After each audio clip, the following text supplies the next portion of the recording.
చరణ్ అర్జున్ గారిని మాట్లాడవలసిందిగా రిక్వెస్ట్ చేస్తూ ఉన్నాం. అందరికీ నమస్తే అండి. ఇక్కడ దాకా వచ్చిన వీళ్ళందరికీ ఒక్కొక్కరికి ఒక్కొక్క స్టోరీ ఉంది. ఎవరి లైఫ్లో వాళ్ళు యుద్ధం చేశారు, అందరు ఇక్కడ దాకా వచ్చారు. కానీ మా అందరికి ఇంకా నుంచి మూతవరి లవ్ స్టోరీ మాత్రమే ఉంటుంది. సో అంటే అందరికీ ఆ సినిమా ఒక కేర్ ఆఫ్ అడ్రస్ లాగా మారిపోయేంత నిన్ననే చూసాను నేను అన్ని ఎపిసోడ్స్ అన్నీ. జనరల్గా నేను ఆనెస్ట్గా మాట్లాడతా, ఏది ఉన్నట్టు మాట్లాడతా అని చెప్పి నాకు ఒక ఇమేజ్ ఉంది. దానివల్ల ఈ మధ్య సైలెంట్ అయ్యాను. కానీ మళ్ళీ ఈ సినిమా తర్వాత మాట్లాడవచ్చు అనిపిస్తుంది. ఎందుకంటే అంత బాగుంది సినిమా, అంత కాన్ఫిడెన్స్ ఇచ్చింది నాకు. యాక్చువల్గా మనం సినిమా లెక్క తీసినాం కానీ సిరీస్ అని అందరు సినిమా సినిమా అనుకుంటారు. సిరీస్, వెబ్ సిరీస్, సినిమాలు అలవాటు అయిపోయింది నాకు. సిరీస్ చూడడమే ఇది ఫస్ట్, చేయడం కూడా ఇదే ఫస్ట్ నేను. సో నిజంగా అంటే నేను ఎక్స్పెక్ట్ చేయలేదు. ఫస్ట్ వీళ్ళు ఒక ఎపిసోడ్ 2 ఎపిసోడ్స్ ఇస్తూ చేసి టైం లేదంటున్నారు. మొత్తం ఎప్పుడు చూస్తామా అనుకున్నాం, నిన్ననే చూసినాం. మీరందరూ రాసి పెట్టుకోవచ్చు. వెబ్ సిరీస్లలో ఇది ఒక డిఫరెంట్. అంటే తరుణ్ భాస్కర్ గారు వచ్చిన తర్వాత తెలంగాణ మాట్లాడాలంటే అప్పుడు మాకు ఇండస్ట్రీలో సమైక్యాంధ్ర ఉన్నప్పటి నుంచి ఉన్నాం కాబట్టి భయం అయ్యి గారులు అండీలు తగిలించుకుంటూ వచ్చిందా రాలేదని 100 సార్లు చెక్ చేసుకునేటోళ్ళం. సో ఎప్పుడైతే మీరు పెళ్లి చూపులు ఇలాంటి సినిమాలన్నీ వచ్చిన తర్వాత మన భాష మనం మాట్లాడవచ్చు ధైర్యంగా అని దానికి ఒక అందాన్ని తీసుకొచ్చారు మీరు భాషని. సో మన భాషకి మన స్లాంగ్కి కూడా ఒక అందాన్ని తీసుకొచ్చారు. ఈ మోతబరి లవ్ స్టోరీ తర్వాత దొరసాని సినిమాతో మధుర శ్రీధర్ గారు కూడా ఆ రోజు ఒక రకమైన ఎనర్జీ ఇచ్చారు. మోతబరి లవ్ స్టోరీ తర్వాత ఈ మనిషి ఈయన ఉన్నాడు కదా, ఈయన కోసం కథలు పుడతాయి, చాలామంది కథలు రాసుకుంటారు.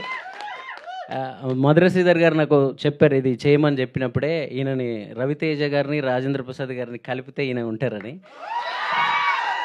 సో ఆయనతో కలిసి వెబ్ సిరీస్ చేస్తున్నారు కాబట్టి మ్యూజిక్ చేయడం కోసం కొంచెం నన్ను ఏదో బూస్ట్ చేస్తున్నారేమో సార్ అనుకున్నప్పుడు. కానీ నిజంగా చూసిన తర్వాత సార్ మీరు చెప్పింది 100% నిజం. మన ఇప్పుడు ఆంధ్ర తెలంగాణ వీళ్ళు పంపకాలు జరిగినప్పుడు ఇది ఇటు అది అటు అని అనుకుంటారు కదా. సో మనకి ఎవరు లేరు కదా ఇక్కడ, మా రవితేజని ఇచ్చేయండి, మా రాజేంద్ర ప్రసాద్ని ఇచ్చేయండి అని మనల్ని ఏమైనా అడుగుంటారు సీఎంలు. ఇద్దరు కలిపి అనిల్ని ఇచ్చినారు. సో అలాగే ఈ సినిమాలో నాకు ఇంకా బాగా నచ్చిన అంటే మ్యాన్ ఆఫ్ ద సిరీస్ అంటారు కదా, దానికి సదన్న. సో నేను కథ విన్నప్పుడే నేను నాకు ఫోన్ చేసి చెప్పిన, అన్న నువ్వేమన్నా కన్ఫ్యూజ్ అయ్యి పాత్రగానే వదులుకోకే, చాలా అద్భుతంగా ఉంటుంది, నువ్వు ఇంకా యూట్యూబ్ వీడియోలు చేయడం మానేసి నీ స్టేచర్ పెరిగే సినిమా అవుతుందన్న అని చెప్పిన ఈయనకి. నేను చెప్పిన దానికన్నా అద్భుతంగా చేసినాడు ఈయన, నేను విన్నదానికన్నా అద్భుతంగా చేశాడు శివన్న. సో ఈయన నాకెందుకు నిన్ననే చూసిన కాబట్టి ఎగ్జైట్ ఎక్కువ మాట్లాడుతున్నా. నిజంగా నాకు ఈయన పక్కనే ఉన్నాడు, నా పక్కనే ఉండి చూపించాడు సినిమా అంతా. ఒక ఫ్లాష్ బ్యాక్ ఎపిసోడ్ ఉంటుంది సినిమాలో. ఆ సినిమా అంటే జనరల్గా ఫస్ట్ ఎపిసోడ్ 2వ ఎపిసోడ్ చూస్తున్నప్పుడు ఓకే పర్లేదు వీళ్ళకి ఉన్న దాంట్లో ఏదో చేశారు, మనం బ్యాక్గ్రౌండ్ స్కోర్తో దీన్ని బాగా లేపాలి అని అనుకున్నాం. కానీ 3వ ఎపిసోడ్ నుంచి 6 ఆ ఎపిసోడ్స్ అన్ని చూస్తున్న తర్వాత అసలు మ్యూజిక్ అవసరం లేదు, నేనే కళ్ళల్లో నీళ్ళతో ఆ పాత ఎపిసోడ్ అంతా చూశాను. సో ఒక మణిరత్నం గారు, ఒక శ్రీరామ్ గారి ఆ ఫోటోగ్రఫీ, అలాంటి మూడ్ ఎలా ఉంటుందో ఆ ఓల్డ్ స్టోరీ మొత్తం అంత బాగా చేశాడు డార్లింగ్లో. మీరందరూ ఆల్రెడీ మీ అందరికీ నేనేదో మ్యూజిక్తో చేయాలని అనుకున్నాను, మీరు ఆల్రెడీ నన్ను మించి చేసేసారు.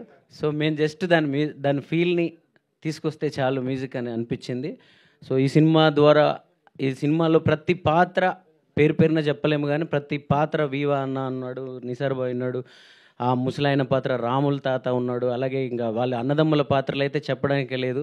నేనున్న గర్భంలోనే ఏడాది నువ్వున్నావు అనే ఒక అన్నదమ్ముల పాటతో నేను అన్నదమ్ముల పాటకు చాలామందికి కనెక్ట్ అయ్యాను. కానీ ఈ సినిమాలో 2 అన్నదమ్ములు ఉంటారు, ఇంకా వాళ్ళ గురించి చెప్పడానికి లేదు, మీరు సినిమాలో చూడాల్సిందే. నేను చెప్పిన పాట అంత గొప్ప అన్నదమ్ములా కాదనేది మీరు చూడండి, అదే ఈ కథ. సో ఇంకా మంచి మంచి పాటల ఈవెంట్స్ అన్నీ ఉన్నాయి, ఇప్పుడు చెప్పుకుంటే అన్ని ముచ్చట్లే అవుతాయి, అన్ని సినిమాల్లో ఎవరైనా ఇలాగే మాట్లాడతారు. బట్ ఇవి కంటెంట్స్ వస్తుంటాయి మీకు, అప్పుడు ఇంకెక్కువ మాట్లాడుతుంటాం. తప్పకుండా ఈ మోతబరి లవ్ స్టోరీని చూడండి. చాలా చాలా వెబ్ సిరీస్ హిట్ చేస్తున్నాం మనందరం, కానీ ఇది రూటెడ్ మన ఊర్ల నుంచి, మన గ్రామాల నుంచి, మన జీవితాల నుంచి వచ్చిన మనుషులు వీళ్ళందరూ, మేము కూడా.